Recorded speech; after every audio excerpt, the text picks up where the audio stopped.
Hoje eu quero trazer para vocês aqui um osso que eu acho tão interessante, que é o externo.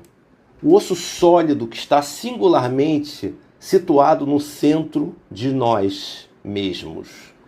Às vezes chamado de osso do peito ou externo, não é exagero pensar no externo como uma peça de armadura. Esta incrível barreira entre o mundo exterior e o nosso coração, indispensável e espessa, forte, é a pedra angular da nossa caixa torácica. Mas como uma armadura, ela abriga os amassos e marcas das batalhas que travamos. Tecnicamente, delineando em 3 partes, o manúbrio, o corpo e o processo tifoide. Eles são unidos por ligamentos, fáscia e têm a responsabilidade de proteger aquilo que vive por trás deles. Essa ligação mantém as 3 partes unidas em solidariedade, mas como a anatomia é anatomia e os humanos são humanos, essa ligação também limita, comprime e pesa muito sobre a pessoa a quem pertence. À medida que os tecidos se contraem e o peso aumenta, lentamente passamos de robustos para convexos. Talvez não sejam os ombros arredondados que você vê no seu cliente, mas sim um caso de cavidade torácica crescente. O externo e sua relação com os componentes costais são projetados tendo em mente a respiração. Mas o balão em expansão preso dentro das costelas só pode ir até onde a sua barreira permitir. Como sabemos e como muitos de nós podemos sentir, o tempo torna frágil aquilo que antes era flexível. As limitações do balão tornam-se rigorosas com a idade. Isso combinado com a reatividade do tecido conjuntivo, dos conflitos os quais sobrevivemos, evolui para restrições que podem parecer restritivas. A respiração fica pequena.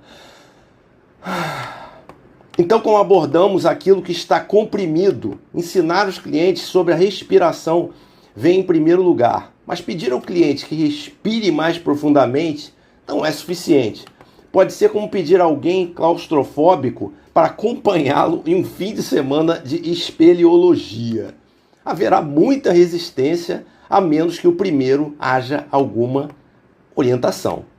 Um cliente em decúbito dorsal e com os braços cobertos, concentre sua atenção em todos os músculos que convergem centralmente no peito. Observe a respiração do seu cliente, a posição da cabeça, a elevação dos ombros e a posição dos braços. Peça ao seu cliente para notar isso também. Apoie o seu cliente, apoiar é opcional, mas é ideal se possível. A disposição reversa das partes torácicas facilita o trabalho.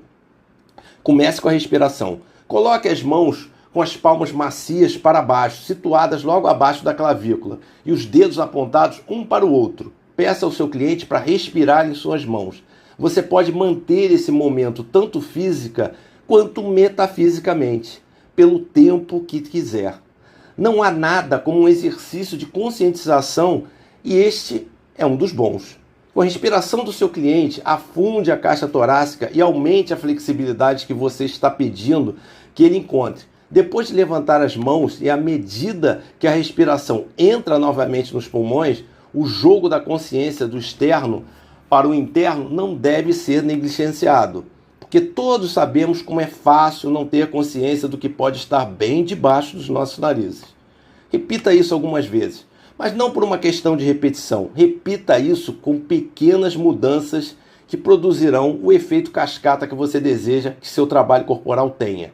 Para uma respiração, peça ao seu cliente que gire a cabeça para a esquerda. E então, para o próximo, peça-lhes que gire para a direita. Na próxima respiração, peça-lhes que girem lateralmente os braços de modo que as palmas fiquem voltadas para cima, em direção ao teto. Então, para que o próximo, peça-lhes que abduzam o braço em 90 graus para que pareçam que vão voar para longe. A cada respiração e a cada variação de perspectiva, peça ao cliente que respire em diferentes partes dos pulmões.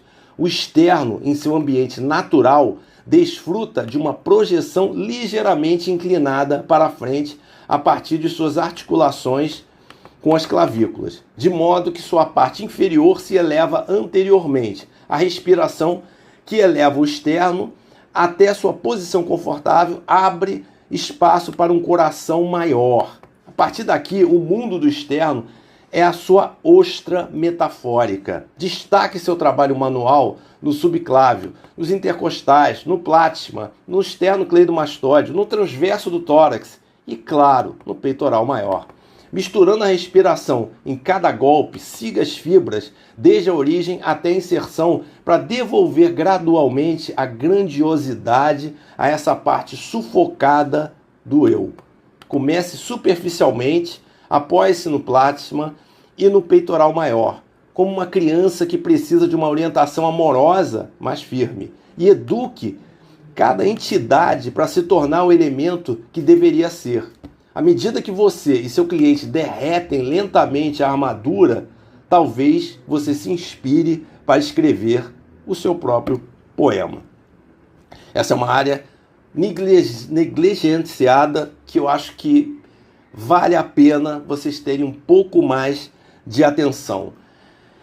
Quantas vezes aqui você não está fazendo um atendimento e você toca nessa área e o cliente não sabe nem te explicar por quê, né, que deflagra um choro, deflagra emoções. Tem muita coisa aí atrás que a gente tem que trabalhar. É isso, gente. Bom dia.